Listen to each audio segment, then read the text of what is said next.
परभणी पालिकेमध्ये सत्ता स्थापन करण्यासाठी महायुती आणि महाविकास आघाडीनं कंबर कसली आहे। युती आणि आघाडीकडनं परभणीमध्ये जोरदार प्रचारही सुरू आहे।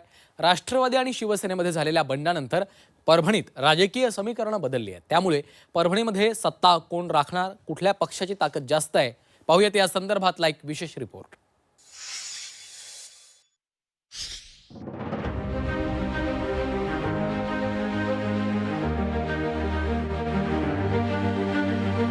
महानगरपालिका निवडणुकीची घोषणा झाल्यानंतर परभणीत निवडणुकीची रणधुमाळी सुरू झाली आहे। निवडणुकींचं बिगुल वाजल्यामुळे जगात जर्मनी, भारतात परभणी अशा घोषणा पुन्हा एकदा दिल्या जातील।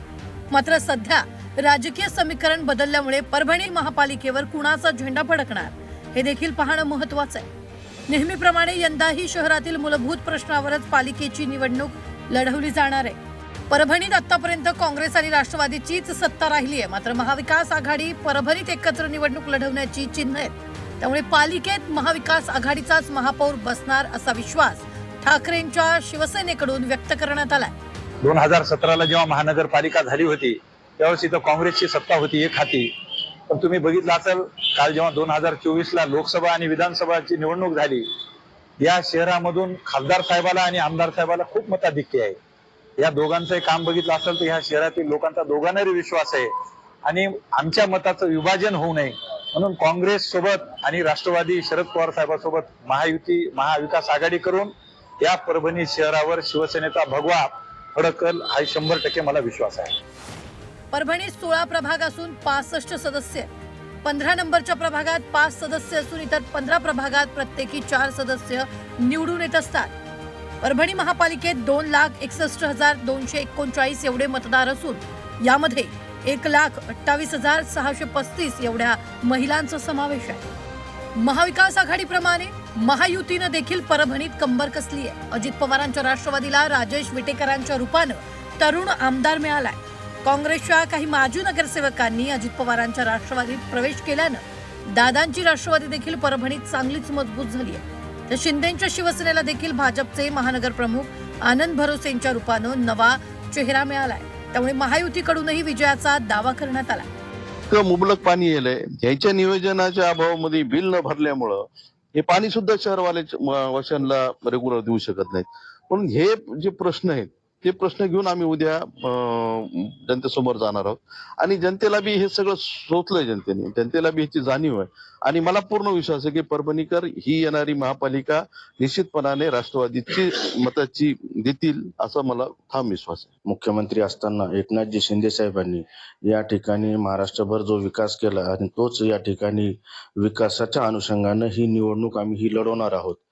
त्यांचा जो कार्यकाळ होता पहिले काँग्रेसचा या ठिकाणी, त्या काँग्रेसच्या कार्यकाळामध्ये जे म्हणजे या ठिकाणी परभणीकरांना धुळीचा सामना करावा लागला, त्यासोबतच गचक्यांचा सामना करावा लागला, असे अनेक पाण्याचा प्रश्न त्या ठिकाणी प्रलंबित राहिलेला होता।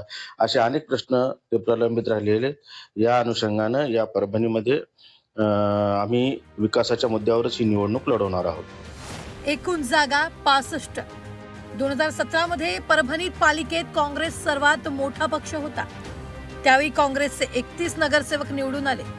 राष्ट्रवादी काँग्रेसचे 19, भाजपाचे 8, शिवसेनेचे 5 आणि अपक्ष 2 नगरसेवक निवडून आले होते। मागच्या 5 वर्षापासून परभणी महापालिका प्रशासकांच्या ताब्यात आहे। या 5 वर्षात शहराची परिस्थिती अत्यंत वाईट झाली आहे। शहरात कचरा उचलणाऱ्या एजन्सीचे पैसे थकवल्यामुळे संबंधित एजन्सीनं कचरा उचलणं बंद केलंय। त्यामुळे शहरात ठिकठिकाणी कचऱ्याचे ढिगारे पाहायला मिळतात।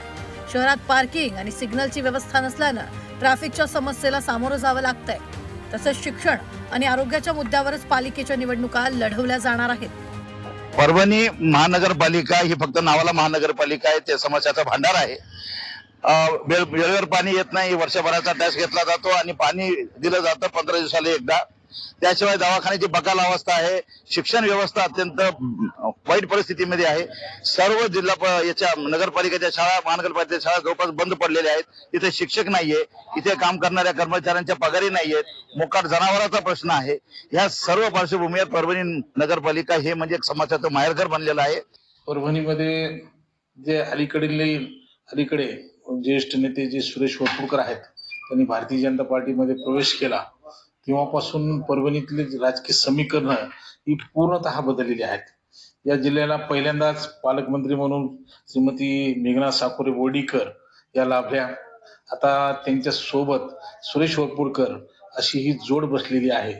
त्याच्यामुळं कधी नव्हे पहिल्यांदा भारतीय जनता पार्टीला या महापालिकेमध्ये